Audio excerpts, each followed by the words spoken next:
Hello दोस्तों, माइस्ट्री notes में आपका स्वागत है। और अगर आप मेरे पेज पे नए हैं तो मेरे चैनल को सब्सक्राइब जरूर कर दें ताकि आने वाली वीडियो के अपडेट्स आपको मिलते रहे।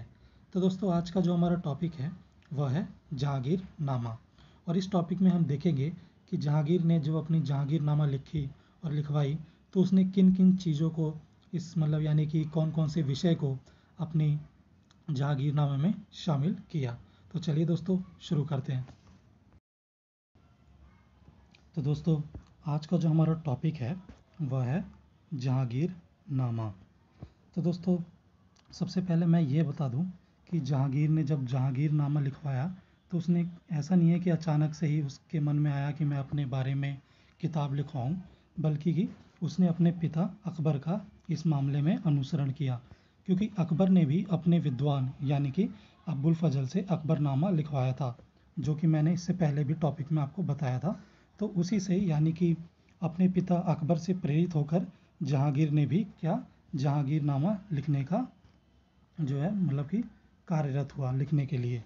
और इसकी जो रचना है जहांगीरनामा, उसको तुजूके जहांगीरी भी कहा जाता है, जिसमें जहांगीर के कम से 19 वर्षों का यानी कि उसके शासनकाल के 19 वर्षों तक का इतिहास जहांगीरनामा में शामिल है। और इसमें जो भाषा है वह है फ़ारसी। किसमें? जहांगीरनामा में, जहांगीरनामा को फ़ारसी भाषा में लिखा गया है। और दोस्तों, जहांगीरनामा की एक ख़ास बात ये है कि जो टोटल जो 19 वर्षों का जो इसमें इतिहास लिखा गया है जहांगीर का, उसमें से जो 16 वर्ष है शुरुआत के, वह किसने लिखे हैं? वह स्वयं जहांगीर ने लिखे हैं। और जो बाकी 17, 18, 19 यानी कि जो बाकी के जो 3 वर्ष है, उसको लिखा है मुदामित खान ने। ठीक है दोस्तों। और दोस्तों, जहांगीरनामा का जो अंग्रेजी अनुवाद है वह किसने किया है? वह किया है अलेक्जेंडर रोजर्स ने। और सिर्फ अंग्रेजी अनुवाद ही नहीं, इसका उर्दू में भी अनुवाद किया गया है। और उर्दू का अनुवाद किया गया है किसके द्वारा? मुंशी अहमद अली सिमाब के द्वारा। ठीक है दोस्तों। तो जहांगीरनामा का अंग्रेजी और उर्दू दोनों में अनुवाद किया गया है। अंग्रेजी का अनुवाद अलेक्जेंडर रोजर्स ने किया है और उर्दू का अनुवाद मुंशी अहमद अली सिमाब ने किया है। और दोस्तों, जहांगीर के जहांगीरनामा की जो खास बात है वह ये भी है कि उसने जो घटनाएं हैं उनका क्रमबद्धता से वर्णन किया है।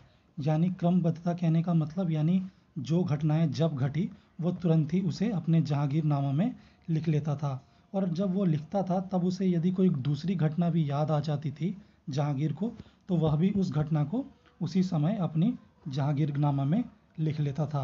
और दोस्तों, जहांगीर की जहांगीरनामा में हमें पशु पक्षियों, नदी नालों, पहाड़ियों, शिकारों, फव्वारों, पुलों तथा समकालीन घटनाओं की भी जानकारी हमें मिलती है। किसमें?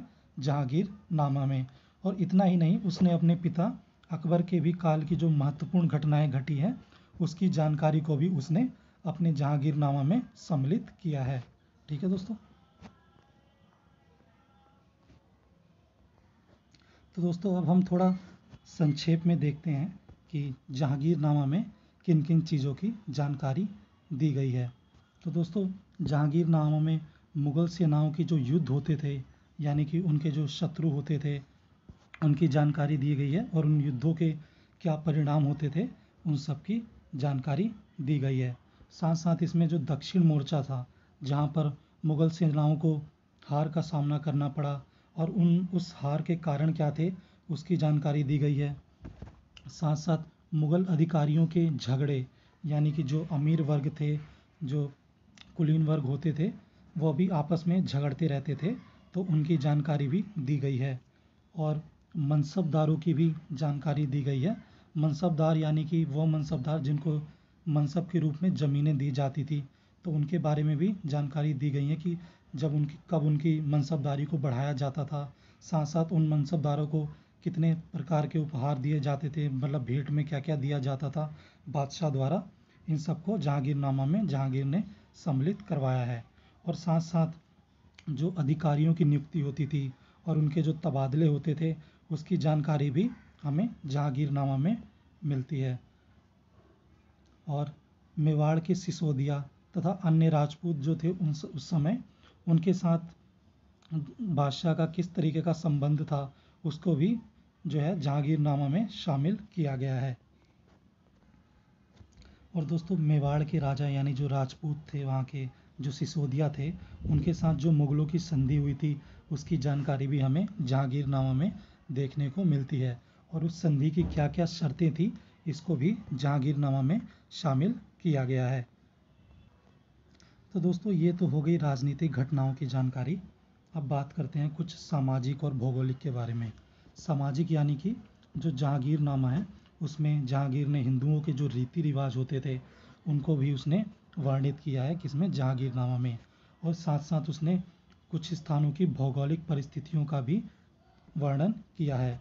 उदाहरण के लिए मांडू की अवस्थिति, यानी कि ये जो मांडू था ये एक जगह थी जिसका जो वर्णन है वो जहांगीरनामा में किया गया है कि यहाँ की स्थानीय भौतिक रचना कैसी थी और उसकी प्राकृतिक संपदा किस तरीके की थी, इस तरीके की मतलब किस तरीके की इसकी प्राकृतिक संपदा थी, इन सब का जो है वर्णन जहांगीर ने किया है किसका, मांडू का। और उसने इतना ही नहीं, उसने जहांगीरनामा में अजमेर और पुष्कर का भी वर्णन किया है।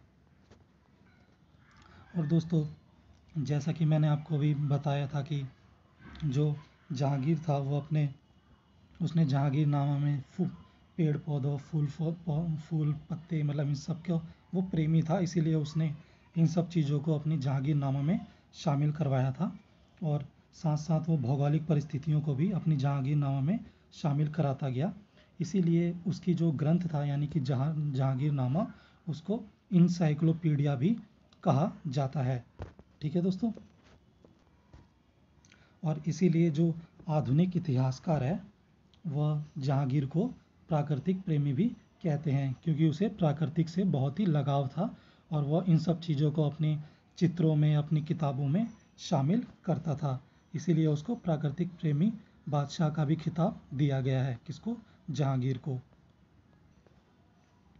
और दोस्तों केवल इतना ही नहीं, जहांगीर ने जो उस समय प्राकृतिक प्रकोप होते थे जैसे महामारी, बाढ़ वगैरह, इन सब की भी जानकारी उसने दी है। साथ साथ उन प्रकोपों का क्या प्रभाव होता था इसका भी वर्णन उसने जहांगीरनामा में किया है। उदाहरण के लिए उसने 1617-18 में फैली महामारी का संक्षेप में वर्णन किया है। इस महामारी के बारे में जहांगीर ने बताया है कि ये जो महामारी थी ये पंजाब के परगनों में प्रकट हुई, यानी कि इस महामारी की शुरुआत पंजाब से हुई, फिर ये महामारी लाहौर पहुंची और लाहौर से सरहिंद के रास्ते ये महामारी दिल्ली में आ पहुंची। जिसका परिणाम क्या हुआ, इसके परिणाम स्वरूप इस महामारी के कई गांव उजड़ गए। ठीक है दोस्तों। तो इस तरीके से जो जहांगीर है उसने अपनी जहांगीरनामा में जो प्राकृतिक प्रकोप है उनका वर्णन किया है संक्षेप में। दोस्तों जिस हिसाब से जहांगीर ने इस महामारी का वर्णन किया है, इस हिसाब से हम ये पता लगा सकते हैं कि जो जहांगीर था वह कहीं ना कहीं हमें, जो उस समय के लोग थे, वह उनको इस तरह की जो महामारी होती थी उनके प्रभावों से बचाना चाहता था। यानी कि उनको चाहता था कि वह इसके जो दुष्परिणाम है उससे वो अपने आप को बचा सके, इनकी जो रोकथाम कर सके। इसलिए उसने अपनी जो किताब थी जहांगीरनामा उसमें इसका संक्षेप में वर्णन किया है। ठीक है दोस्तों। और दोस्तों केवल यही नहीं, उसने जो उसके जो अमीर अधिकारी होते थे, जो बड़े बड़े अधिकारी थे, अमीर कुलीन वर्ग, उनकी जीवन शैली का भी उसने वर्णन किया है। और साथ साथ उनकी किस तरीके की सोच रखते थे उसके अधिकारी, उसके अमीर, उसका भी उसने वर्णन किया है। और सबसे खास बात दोस्तों, उसने अपने पिता अकबर की जो सुलह कुल की नीति थी उसका उसने संक्षेप में वर्णन किया है। और उसकी जो सुलह कुल की नीति यानी कि अकबर की सुलह कुल की नीति का हिंदुओं पर क्या प्रभाव पड़ा इसका भी उसने जहांगीरनामा में वर्णन किया है। और इतना ही नहीं, उसने अपने पिता अकबर की जो राजनीतिक घटनाएं थी यानी कि जो महत्वपूर्ण घटनाएं घटी, यानी कि जो अकबर के समय में जो महत्वपूर्ण राजनीतिक, सामाजिक, आर्थिक घटनाएं घटी, उन सब का भी वर्णन जहांगीर ने अपनी जहांगीरनामा में किया है।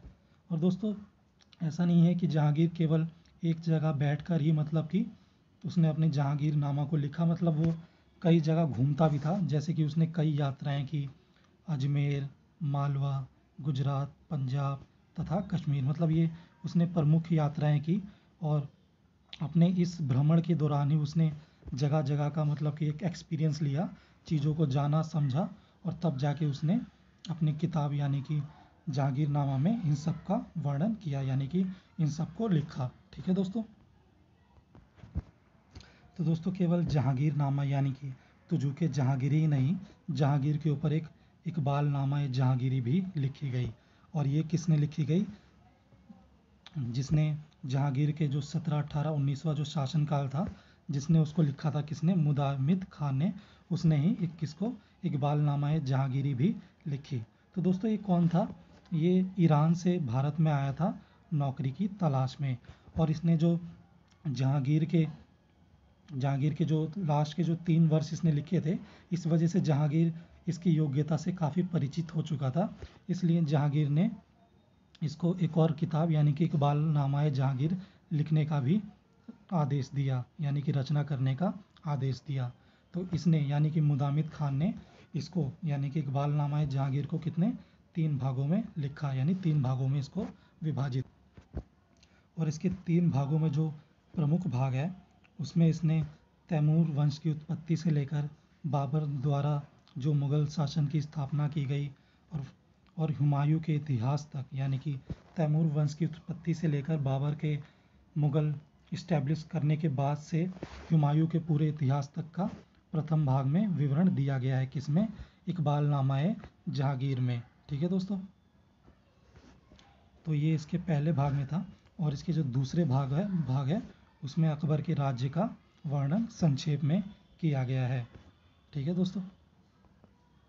और दोस्तों जो तीसरा भाग है उसमें उसने हुमायूं के समस्त दौर, यानी कि हुमायूं ने कहाँ कहाँ दौरा किया, कितनी लड़ाई लड़ी, कहाँ कहाँ वो स्टे हुआ, इन सब की उसने जानकारी तीसरे भाग में दी है। और उसने तुझू के जहांगीरी की तरह भी इकबाल नामा है जहांगीरी में भी जो जहांगीर का 19 वर्षों का जो शासनकाल था, उसका वर्णन भी इसने किया है। और इसकी जानकारी उसने कहाँ से ली? उसकी जानकारी उसने तुझू के जहांगीरी से ही प्राप्त की। और केवल इतना ही नहीं, यहाँ तक कि उसने अपने इकबाल जहांगीरी में जहांगीर के स्वर्गवास तक का वर्णन किया है, जो हमें किसी और स्रोत में देखने को नहीं मिलता। इसीलिए जहांगीरनामा के बाद यदि कोई जहांगीर का प्रमुख स्रोत है जिससे कि हमें जहांगीर के समय काल की जानकारी मिल सकती है, तो वो केवल इकबाल नामाए जहांगीरी है। ठीक है दोस्तों। तो दोस्तों अब हम बात करते हैं कुछ इतिहासकारों के व्यू की। ठीक है। तो सबसे पहले बात करते हैं इतिहासकार IH कुरैशी की। तो दोस्तों इनका मानना है कि जो जहांगीर था वह हर एक चीज़ को बड़ी ही बारीकी से देखता था अन्य बादशाहों की तुलना में, और उसको अपनी किताब में उसने शामिल भी करवाया। यानी कि उन चीज़ों को जिस पर जो अन्य बादशाह थे, जो किसी चीज़ पर मतलब कि ऐसी चीज़ें जिस पर अन्य बादशाह गौर नहीं करते थे, उन चीज़ों पर भी जहांगीर गौर करता था बड़ी बारीकी से, और उसका भी वर्णन वह अपनी जहांगीरनामा में करता था। और दोस्तों केवल इतना ही नहीं, जहांगीर ने अपने शुरुआत के 12 सालों में जितने भी कानून तथा आदेश जारी किए, उन सब का वर्णन उसने अपनी जहांगीरनामा में करवाया है। यह किसका कहना है? यह कहना है इतिहासकार IH कुरैशी का। तो अब हम बात करते हैं इतिहासकार अफजल हुसैन की कि अब इनकी क्या राय है जहांगीरनामा के बारे में। तो दोस्तों अफजल हुसैन का कहना है कि जहांगीर ने अपने सूबेदार तथा कुलीन वर्ग से संबंधित कितने 17 कानून पारित करवाए, जिसका वर्णन जहांगीरनामा में दिया गया है। यानी कि जहांगीर ने सूबेदार और कुलीन वर्ग से संबंधित 17 कानून का वर्ण जो है पारित करवाया, जिसको उसने जहांगीरनामा में भी इन कानूनों को शामिल किया है। और इन कानूनों में जो प्रमुख थे 17 में, वह था झरोखे दर्शन में बैठना।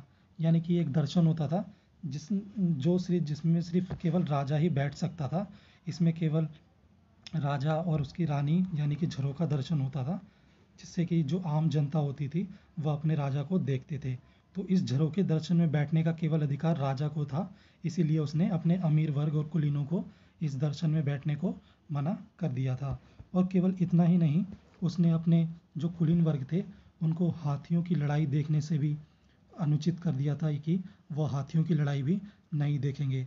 और यदि वो कहीं जाते हैं, यानी कि जो अमीर वर्ग है, कुलीन वर्ग है, वो कहीं आते जाते हैं तो वह ड्रम नहीं बजाएंगे, यानी कि जैसा कि राजा करता था। यानी राजा जब कहीं आता जाता था तो दोस्तों आपको पता ही होगा कि बाजा शहनाई ये सब बजाया करते थे।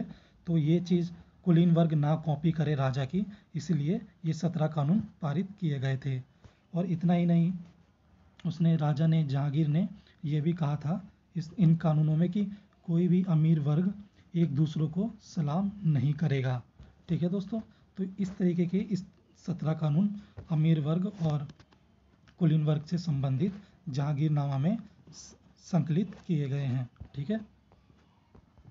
और दोस्तों जहांगीरनामा की एक और ख़ास बात है कि जहांगीरनामा में निजाम उल मलिक यानी कि एक न्यायिक अधिकारी होता था, इसका कहीं भी जिक्र नहीं है।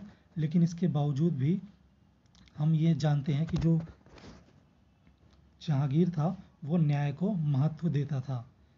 ठीक है दोस्तों।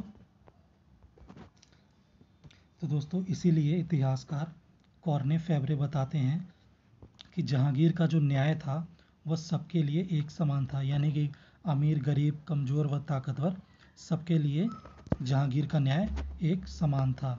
इसीलिए कहते हैं कि जहांगीर न्याय को बहुत महत्व देता था। तो दोस्तों 1611 में जहांगीर ने कुछ कानून पारित किए, जिनमें से कुछ प्रमुख थे कि कोई भी अमीर वर्ग मनमाने ढंग से चुंगी वसूल नहीं करेगा। चुंगी यानी कि एक टैक्स होता था जो नाव पर लगाया जाता था, जिससे कि नाव से जो आयात निर्यात होता था उस पर लगाया जाता था। तो कोई भी अमीर वर्ग जो है मनमाने ढंग से चुंगी वसूल नहीं करेगा, इसके लिए कानून पारित किया गया। और केवल इतना ही नहीं, जो अमीर वर्ग थे वो व्यापारियों के सामान को बीच रास्ते में ही खोल देते थे। तो इसके लिए भी ये कानून पारित करवाया गया कि कोई भी व्यापारी, कोई भी मतलब अमीर वर्ग किसी भी व्यापारी का सामान जो था वो बीच रास्ते में नहीं खोलेगा। ठीक है दोस्तों। तो इस तरीके के 1611 में कानून पारित करवाए किसने? जहांगीरनामा में। और इसकी जानकारी कौन देते हैं? इसकी जानकारी कॉर्ने फेब्रे देते हैं, इतिहासकार हैं। ठीक है दोस्तों। तो दोस्तों एक चीज़ हमने देखा कि जहांगीर काफ़ी प्राकृतिक प्रेमी था, साथ साथ उसने अपने पिता अकबर की धार्मिक नीति का भी संचालन किया और प्रशासन में भी उसने कुछ कानून बनाकर सुधार किए। लेकिन जो उसकी सबसे बड़ी कमी मानी जाती है वह यह मानी जाती है कि उसके समय में मुग़ल साम्राज्य का जो क्षेत्रीय विस्तार था वो बहुत ही कम हो गया, यानी कम मतलब कि बढ़ा ही नहीं। क्यों? क्योंकि जहांगीर को युद्ध करना, मतलब जहांगीर ने अपने समय में बहुत कम युद्ध किए, इस वजह से उसका क्षेत्र विस्तार अपने अन्य जो उसके शासक थे यानी कि उसके पिता अकबर, उनकी तुलना में बहुत कम हुआ। ठीक है दोस्तों। तो दोस्तों एक बात तो हम कह सकते हैं कि जहांगीर ने अपने लेखन में काफ़ी सत्यता का सहारा लिया, और उसने जो उसके समय की राजनीतिक घटनाएं थी या फिर कोई भी सामाजिक आर्थिक घटनाएं थी, उन सबको उसने क्रमबद्ध तरीके से अपनी तुजुके जहांगीरी यानी जहांगीरनामा में जो है संकलित करवाया। इसीलिए जो उसकी रचना है जहांगीरनामा, इसका महत्व बढ़ जाता है। और इसी आधार पे हम कह सकते हैं कि जो जहांगीरनामा है वह जहांगीर के समय काल के इतिहास को जानने का प्रमुख स्रोत है। ठीक है दोस्तों।